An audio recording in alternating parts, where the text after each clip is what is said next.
Assalomu alaykum қазақ елі. Бүгін бізде Camry 70. Біздер білеміз, балансировочный вал, любой Camry'лердің болезні.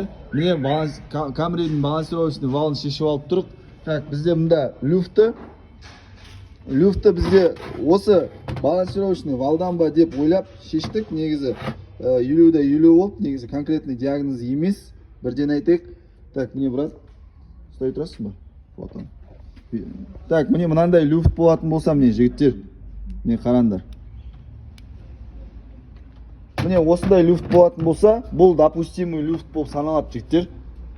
Егерде бұдан қатты люфт пайда болатын болып жатса, егерде онда уже осыдан тырылдау мүмкін, вибрация пайда болуы мүмкін машиналарыңызда. Сондықтан міне жігіттер, міне мынау допустимый люфт болып саналады. Соның өзінде де қазір міне ремкомплектін ауыстырып жібереміз енді. Қалай болғанда да. Сол жігіттер келеміз, машина қаратамыз. Алаш сервис, Ақсай 3Б 18 дроп 6.